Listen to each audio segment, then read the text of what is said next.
All right, it should be live. Let me double check with that. Make sure that we are.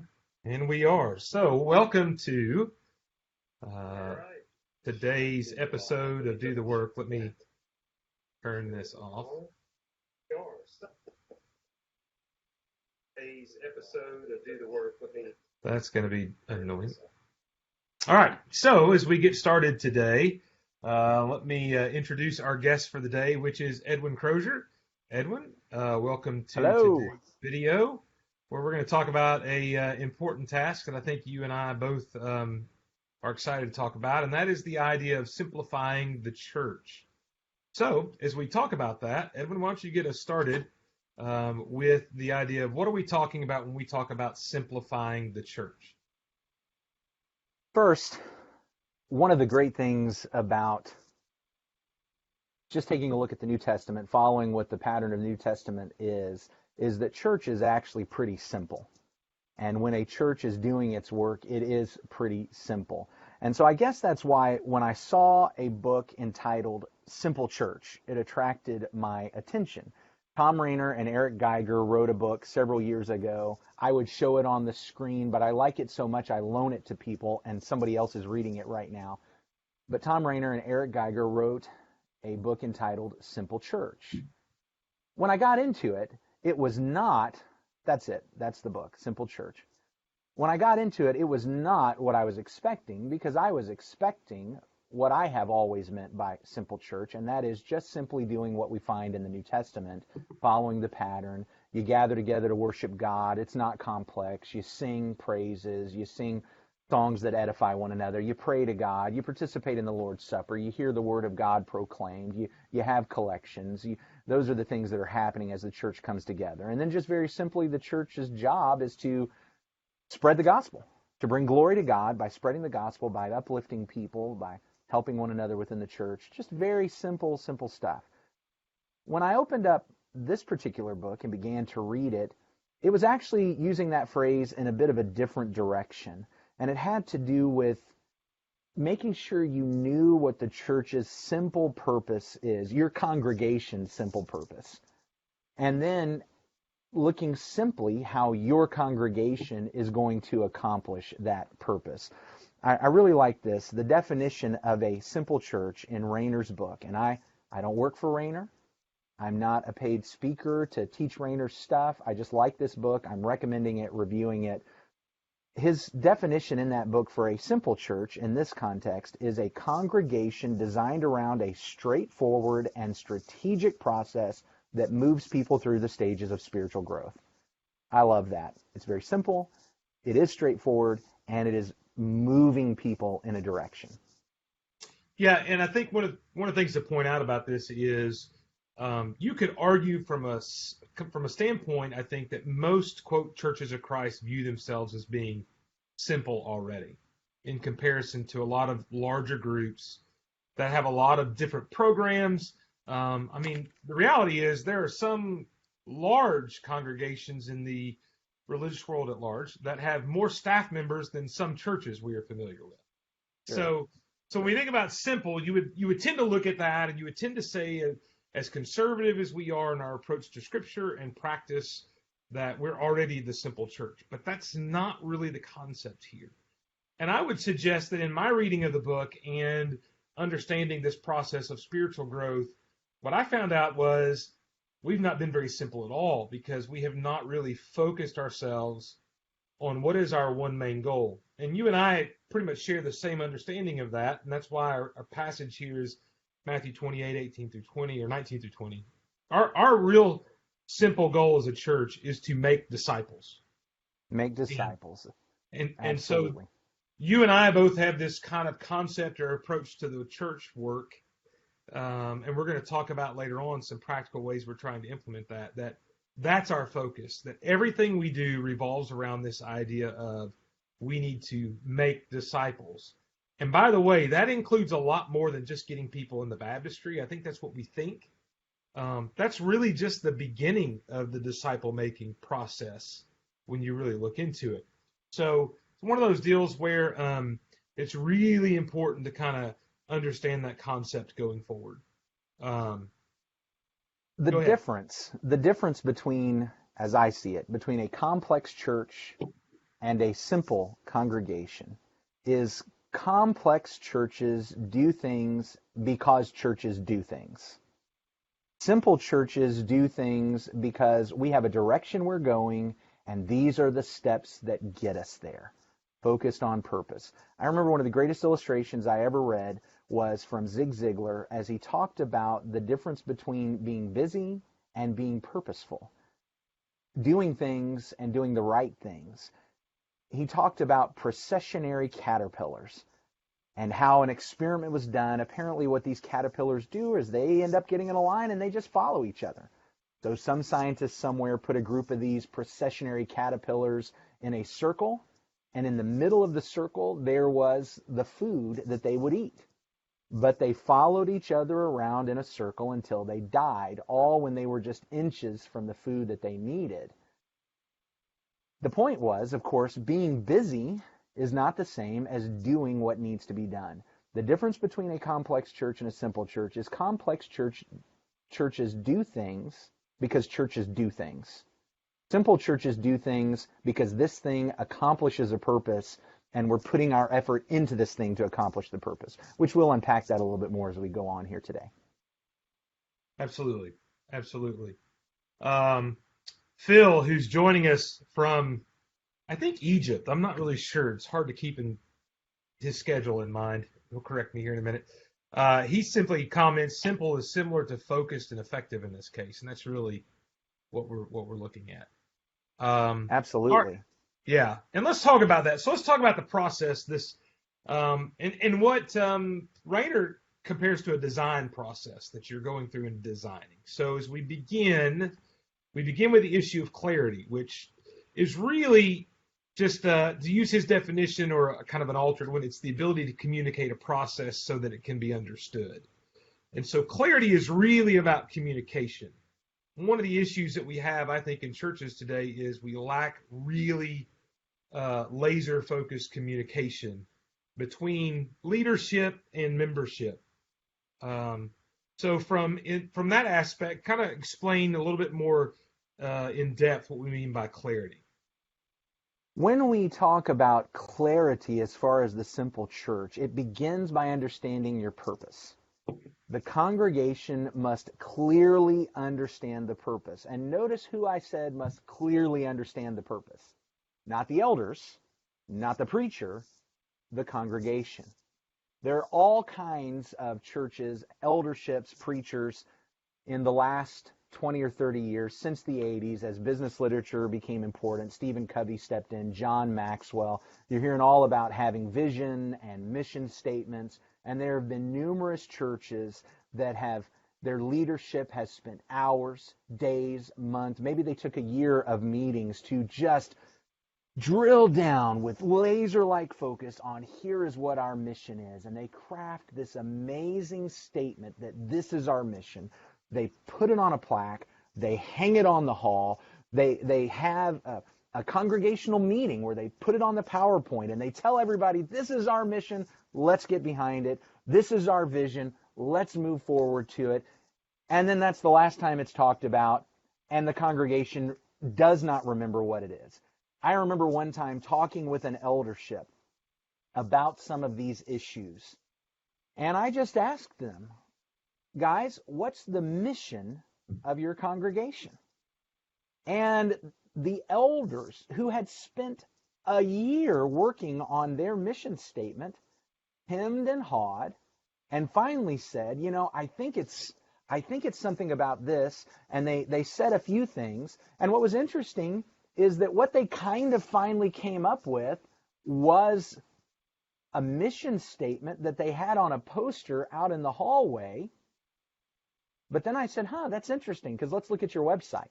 And we opened up the website, and the mission on the website was completely different than what was on that statement. And so the idea here is being utterly clear. Not only does the leadership know what it is, but the leadership communicates it to the congregation well enough that the congregation knows what the mission is. And one of the recommendations that Rainer makes is that you even make it visual, that you give something visual. And that's what we've tried to do here at the congregation I'm working with on Livingston Avenue in Lutz, Florida. And I think you've even taken it a step further. I love your visual on that. Yeah. But we try to make it clear so that folks can say it and folks can see it and they know what it is. Yeah. Both of us have tried to make that extremely clear in our work.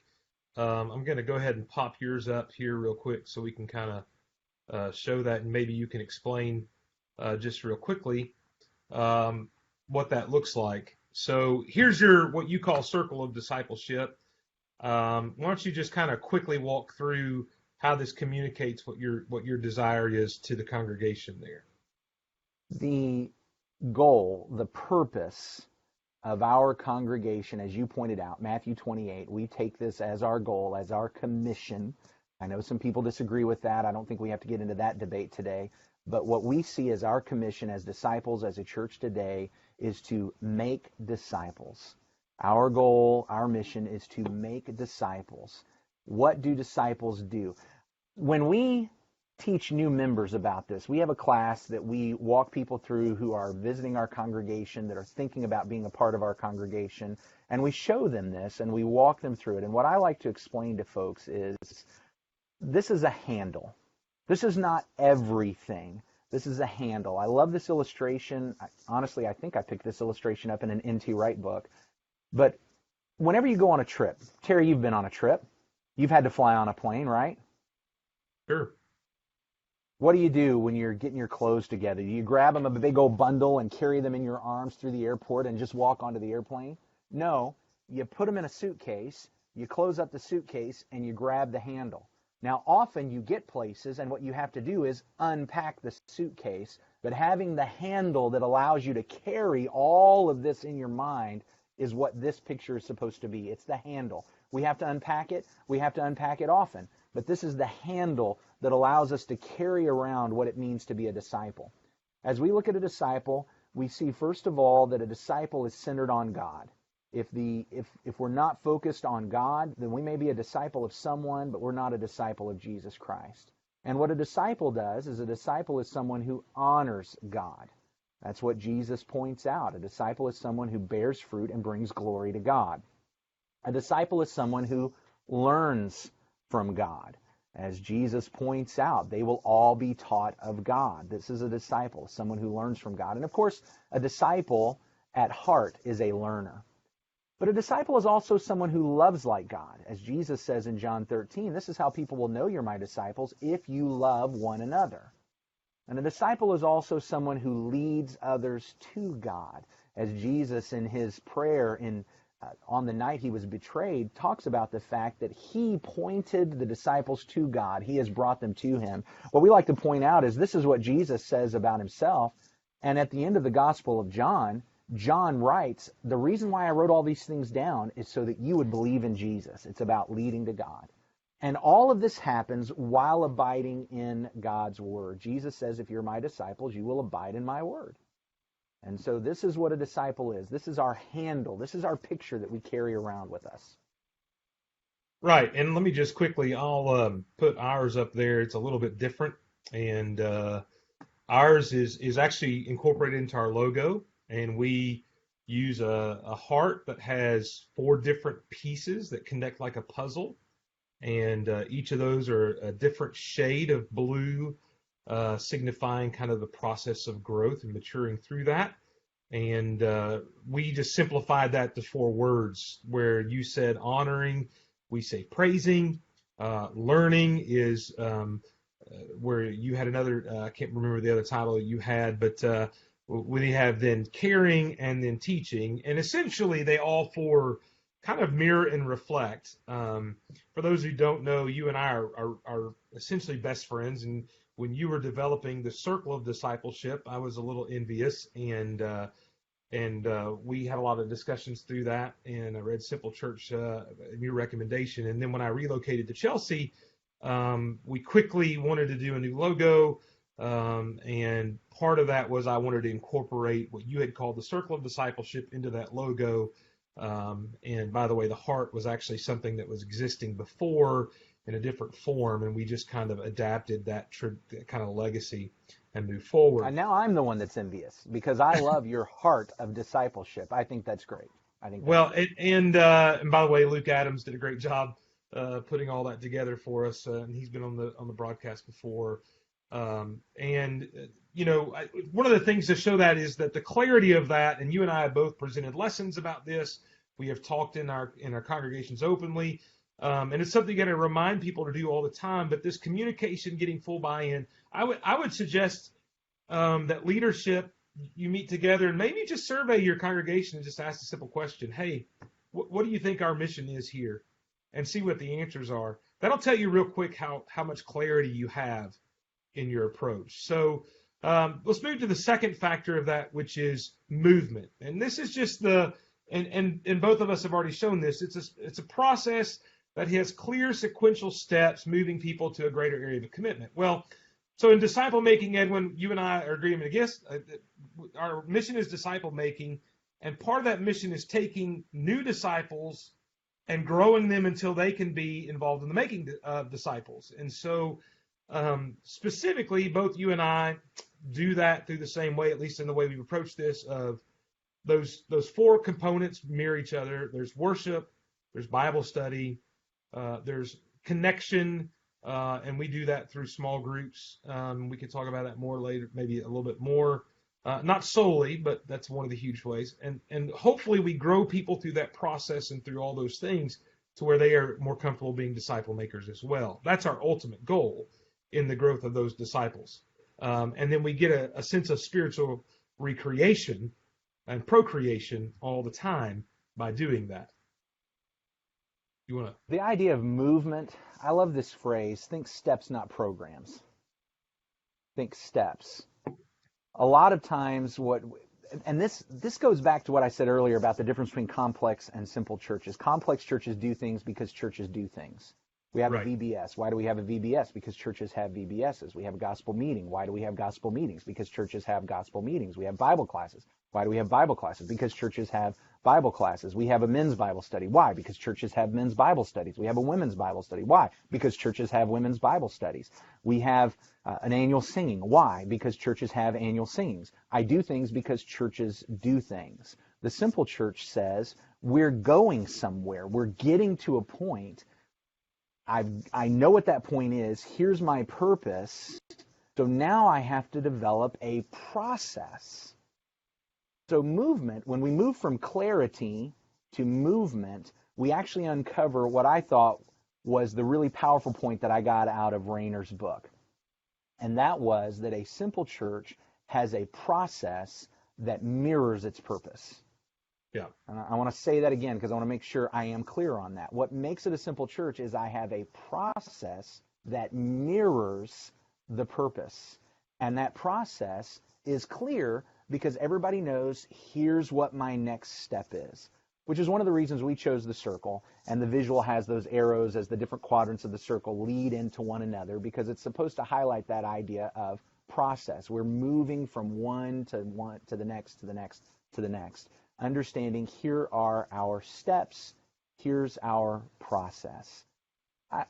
I do want to point out that as we show the circle, as you show your heart, my point is not that a congregation needs to come up with a visual.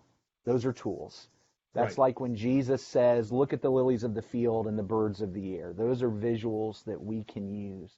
As Jesus told parables, as he talked about the four soils, that was a visual. It was a verbal visual. It was a word picture.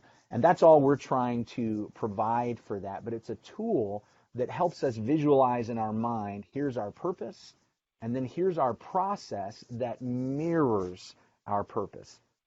What that actually practically interprets is we developed another circle that mirrored our purpose, that tells everybody in our congregation, here's how we as a congregation accomplish these things. We call that our process circle. But what we did is we figured out if our goal is to get someone to honor God, what is the main thing that we do? What is the main thing that we do that encourages people to honor God? And you've brought that up for me. Thank you. What our elders looked at was our Sunday AM assemblies. Our Sunday AM assemblies are what is the main thing that we use to equip, encourage, train, provoke people to honor God. Now, let me be very clear. That's not the only place we as a congregation honor God. There's overlap in all of these. And we also teach and encourage our members to understand that when we say this is the main thing we do as a congregation, we want them honoring God in every place else in their life. But what we're saying is that we use these assemblies to train, equip, provoke, motivate the brethren within our congregation, the sisters within our congregation, to honor God, not just in that assembly, but all the time. My great illustration on this, we actually have a class. Andrew Roberts put together the material for us that we take folks through about once a year called Being a Disciple. And it actually walks through these two circles and lets folks know, here's what we're doing, here's how we're working with you.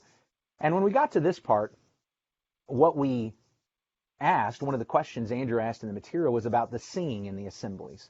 What do you get out of the singing? And there was a new sister in that class. This is a couple years ago now. She had been a Christian maybe a year, maybe not even that long. She was in the class. And when we asked the question about the singing, she said, here's what I love about singing in the congregation, is that when I want to praise and honor God at home, the singing that we do in the congregation.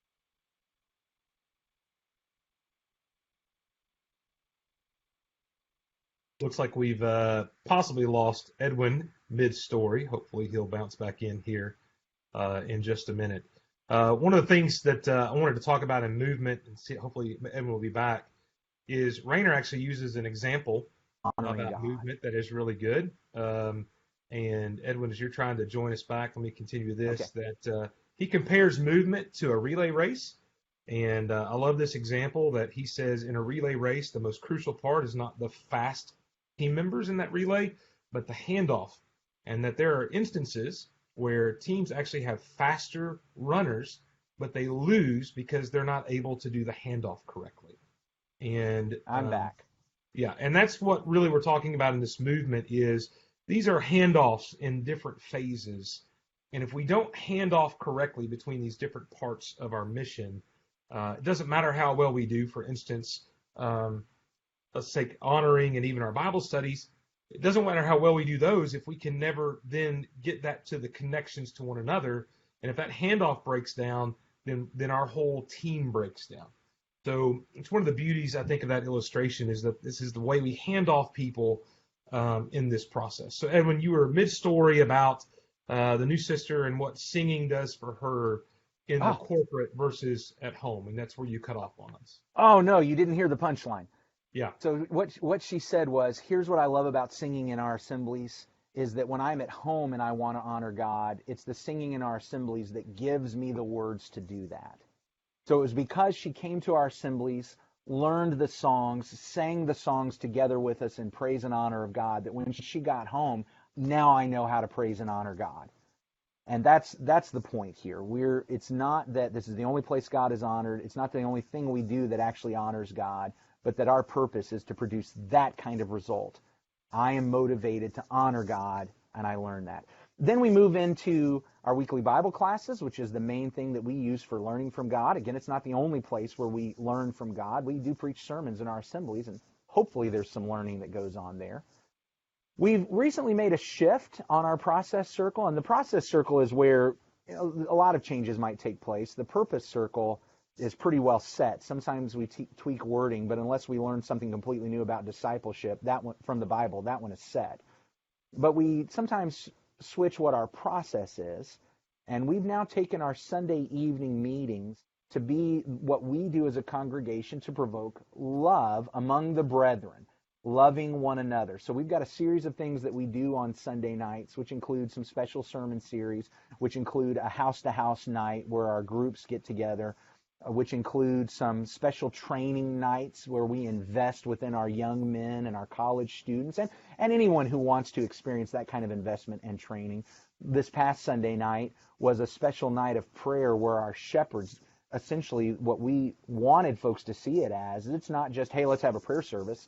It's our shepherds, our leaders are gathering the flock together, and here's what our flock needs, and took requests from the congregation, and now leading the family of our congregation in a prayer time together. And then we also, one of the nights is what we call our text talk, which I shamelessly stole from Max Dawson and David Banning at the Dowling Road congregation in Beaumont. We've got a reading plan that the congregation is going through, and we allow them to submit questions, and we take that night for our family as a congregation to gather together and just talk about what we've been reading and answer those questions. All of that is about loving one another on that spiritual level. And then finally, for leading others to God is work of ministry. And what we're really, and this is new for us. I came back in as you were explaining the handoff. Right now, that's where we're struggling on some of this, is the handoff. And we're definitely struggling on this one right now because this is a new approach for us. But what we're wanting our congregation to see is that it's not that each individual is a disciple maker. It's that our congregation is a disciple-making congregation, and everybody has a part in that. And so leading others to God is not just you have to be the person that meets someone, invites someone, prays with someone, studies with someone, baptizes someone, but rather you are a part of this congregation who fits into the work of the ministry that's going on. Just like Ephesians chapter 4 talks about each part, each joint working as it's equipped, and recognizing that what we want to do is get everyone to be able to say, this is my part, this is what I do in this congregation. And of course, long term, we hope that will lead to even greater involvement in direct evangelism. But the process, I hope you noticed, mirrored the purpose, and the goal is movement. Move from one step to the next, grow in all of that. Yeah, and one quote from Rayner, kind of a maybe just a casual way to say it, not a direct quote, is that the goal of movement is not a program-based system, but rather it is assimilation. And that's really what we're talking about in here in that sense. So then, and we've shown this a couple of times, so we won't talk a long time about alignment, but alignment is just the arrangement of everything around that same process. And what I love in Rayner is that he describes this kind of as a true north for you to have. And to use that kind of understanding, this alignment gives you something that everything that is requested to be done or thought about, this process is what we connect to, and it always gives us a clear, simple direction, and we align everything within that process. So talk a little bit about that. And one of the things to understand is that churches will naturally drift away from being aligned to the process. If it is a natural kind of progression away from that fact. Each one of these principles that we're talking about becomes increasingly difficult to pursue. Clarity of purpose is difficult to get, especially because of how much communication it actually takes. That's difficult. It is even more difficult to make sure that the process mirrors the purpose and has actual movement from one step to the next. We're now moving into the two principles that we are still struggling with as a congregation. Maybe you guys have this stuff down, but it's even more difficult to get alignment, because what alignment means is if you know what your purpose is and you know your process to get there, every facet of the work of the congregation will use this process for growth. What that means is if you're working with teenagers, your purpose is to make them disciples, and your process is to make them disciples in the way that you have outlined. We struggle with that. We still have some of the extra things that we've always done for teens. I'm trying to get it there. There is some mirror there, but it's not exactly completely aligned. And I think all of this is an art more than a science. I think if we make it like it's the Ten Commandments coming down, written from on high, it'll break in the end anyway as you try to force everything into this great mold. So I don't want to act like there's no alignment. There's not, but it becomes hard. So whether you're talking about senior citizens or teenagers, married people, divorced people, singles, whether you're talking about parents or folks who are struggling to have children, whether you're talking about widows, it doesn't matter. Your every step of that, whatever you're doing in your ministry for everybody in those ages and those different demographics, I guess is the word I'm looking for, you're doing it the same way. Our process to grow a disciple in every demographic, in every portion of the congregation, is get people into our assemblies so they can learn to honor God, move them into our classes so that they grow by learning from God, get them involved in these things that we're doing on Sunday night, especially with the house-to-house part of it, so that they can learn to love one another like God, get them plugged into ministry within the congregation where this is my part, this is my work. And we're doing that at every level. We're doing that at every level. And so it's not just, well, we have our college student ministry, and so, boy, they're outside of this process. We're not trying to get them involved in our house-to-house group because, well, they're college students, and they're not going to be involved in that. So we're going to do something completely different from them. That's not alignment. Alignment means bringing them all into every step of this, no matter who you're working with. And that's harder. It increases in difficulty. One of the great examples of alignment that I've had to deal with is when we talk about training for young men. And inevitably that comes up. How are we going to train the young men? But it always becomes kind of this outlier program of, well, we'll do it at a different time or we'll do this. And alignment helps resolve some of that. Because I got to tell you, I was at a place one time where we did it at 5 o'clock on Sunday afternoon. We started off with 9 people in a church of well over 200. 3 months in, or 3 weeks in, whatever it was, the time period, 3 sessions in, we were down to 3 people. Yeah. And one of the challenges of that, by the way, was it wasn't like most places where we met on Sunday night. We did not. So there was this request of these men, not just young men, to come back at an extra time and only for that purpose. And so we had some alignment issues with that. Now, somebody brings up and says, well, we need to train the young man. All right, well, where does that fit in our process? Right. What would alignment look like for that? That's a learning thing. That's a learning thing. And we've got a process for learning. What is it? It's our Bible classes. And so that's what we've done is that's where that plugs into. That's your Bible classes. And and figure out how to do that. Now that, by the way, alignment forces some creativity sometimes, because yes, it does. What happens is, okay, if I'm going to do that, let's say I take the junior high and high school class. I want all the boys to go through this training class. What am I going to do with the girls? And so you have to align and make that work. Well, what can I offer the female students at the same time that help them in this process in somewhat of the same way? And all of that kind of goes together. So you have to work on that, but it makes you much more focused in the end. And we're about to talk about that, but that's one of the reasons this is important. We had a similar recent shift in alignment that's very much like what you talk about. We, for 3 years now, we've done a class called Getting to Know Livingston. And the purpose of that class was when we had guests coming in who either just wanted to know more about our congregation or wanted to, we're even considering membership. What we put together, it was a 2-hour session. It was a one-shot deal. It was on a Sunday afternoon. We did it once a month, but it was at some separate time. It was doing it once a month, Sunday afternoon at 2:30, which was basically out of alignment. Here's this thing about learning. But what we were asking all of our guests, and this is where it was unaligned, is we're asking all of our guests to step out of the circle to do this special thing because we were convinced churches need to do this kind of thing. And why were we doing it? Because churches need to do it. And here's the interesting thing. It really did tie into our purpose. And so, we've got this purpose. It meets this purpose. But it was actually out of alignment because it was this kind of separate event. So what we've now done is we have brought it into our class time. And so any guest that comes in is now, this is the handoff thing you were talking about earlier. They are now learning in this handoff. If I want to learn, what do? I come to the Bible classes. So now we have some, and we just started this. I mean, like we're in the first month right now, getting it going where we've made this shift to align better. And now we invite them, you want to learn more about our congregation? Come to this class. And we've got a series of classes that are going to be repeated. But, the interesting thing is, in that class, we start talking to them about learning in classes. And see how aligned that is? I've come to a class, and I'm learning in this class. This is what we do here. We have a time of learning. We're going to be inviting you to be involved in that. Not just this one session, but that's what we're going to be inviting you to be involved in. And as we get done, we tell them your next steps, continue attending our assemblies, be a part of our classes.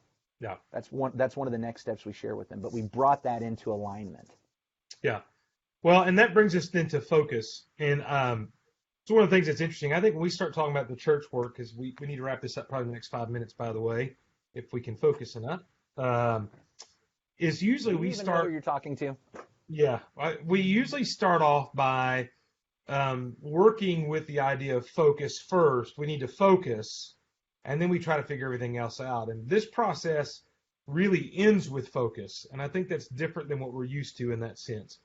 Which is just, and what we mean by focus is this is a strong commitment to abandon everything and anything that falls outside of the process. And this is, I think, the hardest thing to implement, because what this will require you to do sometimes is to say no to some things you may not want to say no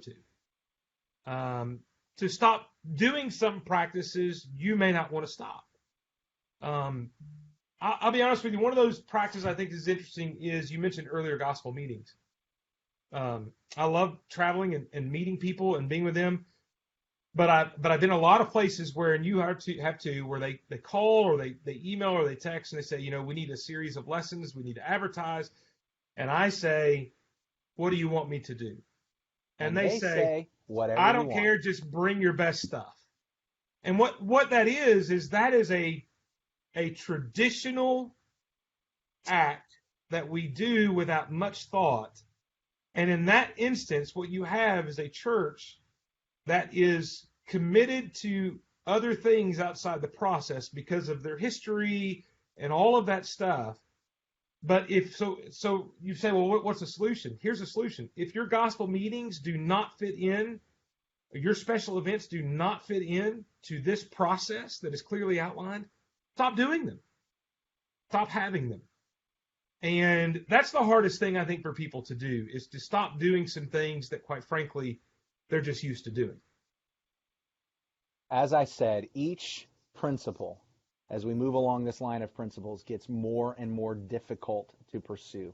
We have not fully adopted the focus either.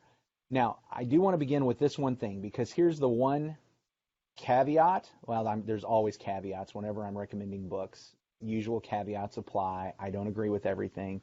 But this is the one thing, and you might even remember when we first started talking about it, we had this discussion. This is the one danger with the book, Simple Church, is that they're talking with churches that do things that I think are unscriptural. And I know you do too, Terry. If Tom Rainer happens to hear about this because some spider on the internet pulls it up because his name got mentioned, I'd love to talk about some of these things. I know he won't agree with me on this. But I want to encourage folks, if you're reading this book, don't get bogged down in the illustrations. Focus on the principles, because the illustrations at this point are going to be talking about things that probably a lot of folks who are watching our video here aren't going to agree with. So don't get bogged down in the illustrations. Focus on the principles. Correct. But let's focus. And the issue of focus is, I know my purpose, it's clear. Our process is mirroring it, so we're moving through that. Every facet of our congregation is aligned to be doing it this way, and we get rid of everything else.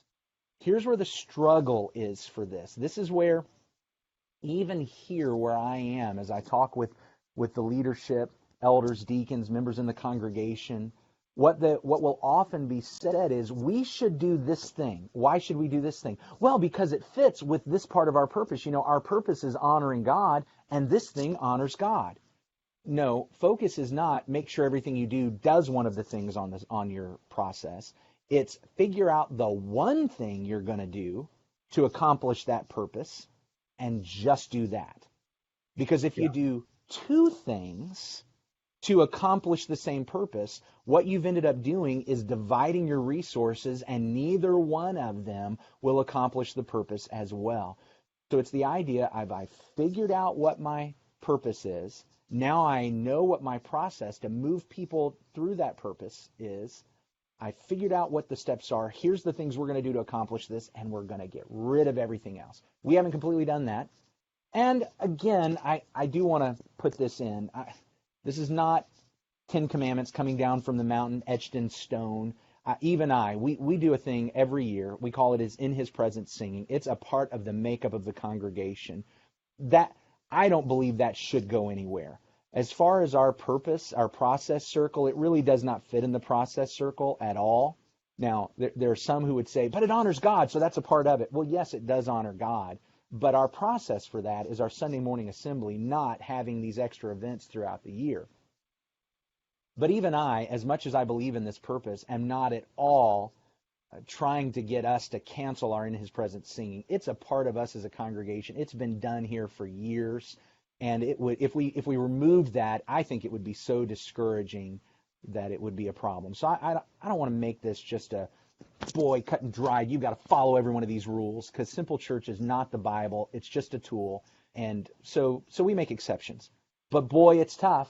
It's tough. There are some things I think we add into that category of we've got to keep these because we've always done them, when really what it's doing is diverting our focus.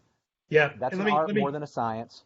Yeah, let me share a kind of another thing from the book. You have to be willing to abandon all that is outside of the process, because it will steal attention and energy from what has been determined to be your focus.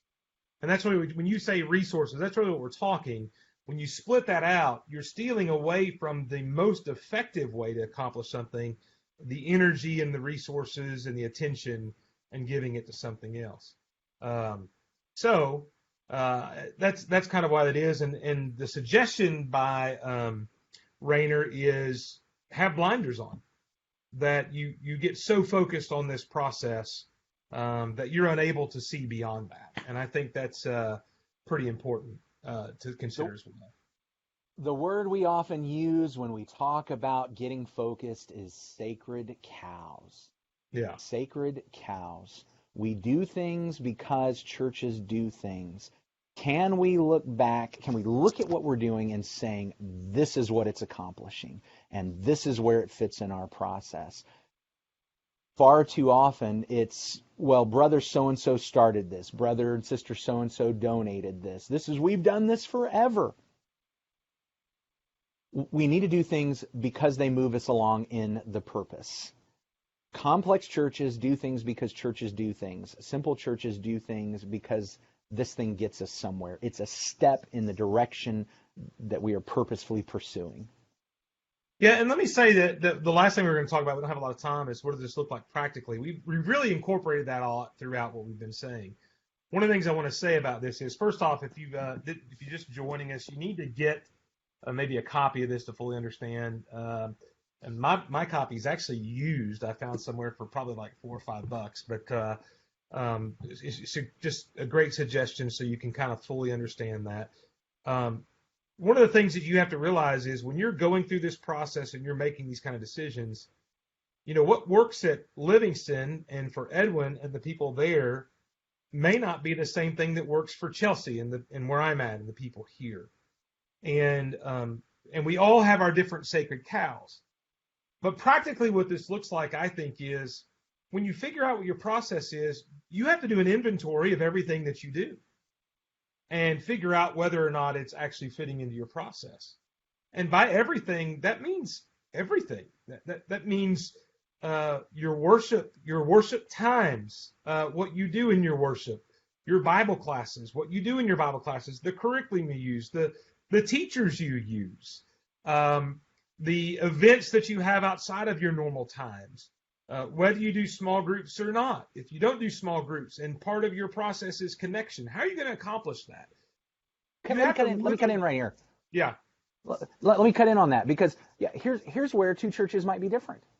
Right. You say connection. All right. One congregation may say, you know what? That's what we do with our Bible classes. Our Bible classes accomplish that. And they see something else as the sermon is the learning. The Bible class is really about the connection. Whereas we're saying our Bible classes are about learning. Our connection we do on these Sunday nights, and especially with some of the events like the House to House. Sorry, I just had to cut in to show that two congregations might do it differently. We do small groups instead of a Sunday night thing, and those small groups meet, and there's a very spiritual side to that, and an open discussion and Bible discussion that occurs there. But the greater thing that happens in that small group setting for us is not the learning that occurs there, but it is the connection that occurs there and the relationships that are built. And we rotate those on a regular basis in order to try to develop more relationships. And by the way, one of the things I want to say about that is just because something's effective doesn't mean you can't use it for other things as well in the process. For instance, sure. our small groups have been really effective as we invite visitors and sometimes non-members to build a connection that then allows us in the disciple-making process to teach them and to build that relationship even further. So again, all that just points to this is when you figure out what your process is, and I don't have a copyright on our four things. Edwin doesn't have a copyright on his four things. The only person that really has a copyright on this process, by the way, is Tom Rainer because he wrote a book. But his four things don't mirror ours. That's not this is the book that led us to those four things. So from that standpoint, just you have to evaluate and practically figure out. And you have to be willing on that focus end, Edwin, to say, all right, we're not going to do this anymore because it doesn't meet our mission as a church. There's people that ask, why don't y'all have gospel meetings at Chelsea? I mean, I don't know why they didn't. I know why we don't now. And it's not because we will never have them. It's just right now they don't meet our mission. Now, there may be some events we have and some speakers and some things that do meet our mission and that we will do, but we're not going to just do those to say that we have gospel meetings because we want to make sure everything mirrors what our mission is. When we went through this process 4.5 years ago, there were some things. I've talked about our In His Presence singing. We didn't get rid of that, and I don't think we should get rid of that. But there were some things that as we talked about focus, we said, you know what, we're not going to do this anymore. When I moved here, there was something they were doing every year called the CLS, the Christian Living Series, which basically was a weekend focus, brought in usually 2 gospel preachers, and they would preach throughout the weekend a total of 8 lessons. Each one would do 4. Each one would do one on Friday. Each one would do one Saturday morning. Each one would do one Saturday. Maybe it was just Saturday evening. They only did it once after I got here because when we went through this process, we disbanded that. And the reason is because focus.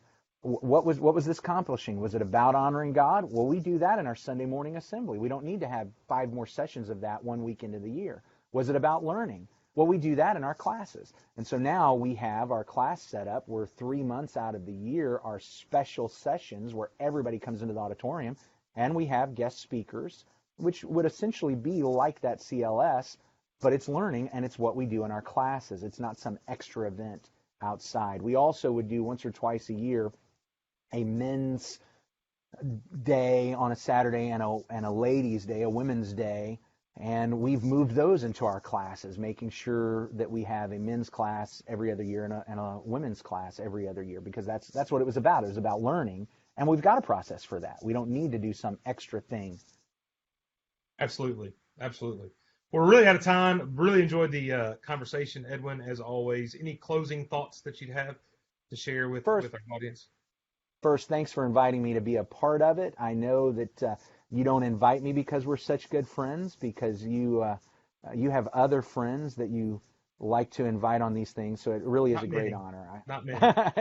It really is a great honor, and I am honored by that. So thank you, and thanks to Philip for allowing you to invite me in his absence, and I hope Philip is doing well. I just want to wrap up. I do want to make sure I'm clear. Tom Rainer's Simple Church book is not the Bible. It's a tool. What we've talked about today is not, here's the verse from on high, you have to do it just like this. But I think there are some really good principles that are very helpful. I think we need to be purposed. I think one of the great places where we see that is when Jesus was out praying through the night and his disciples finally find him, and their response to him is, where are you? The people want to talk to you. But instead of going back into the village, he says, nope, we're going to go out. We're going to go to other places because this is why the Lord has sent me. Jesus knew what his purpose was, and he had his process, and he was going to follow it, and he didn't allow anyone else to distract him from that. To me, this is following that kind of principle. I know my purpose. The church knows its purpose. We've figured out our process. We're not going to be distracted from it. We're going to try not to be distracted from it as much as possible, no matter who pulls on us, no matter who tugs on us. I think taking this approach is following in the footsteps of our Savior in a very practical way. Thanks, Edwin, for joining us, and for everybody we went a little over time. I hope it's been helpful. Send us messages, send us ideas for future shows. Phil, even though his name is there with me, I'm using his account on the app we use. That's why that happened. Phil is off in Jordan, and he'll be gone next week as well, but we'll continue to have a broadcast. So we look forward to you joining us next week, and thank you for joining us today. Bye-bye.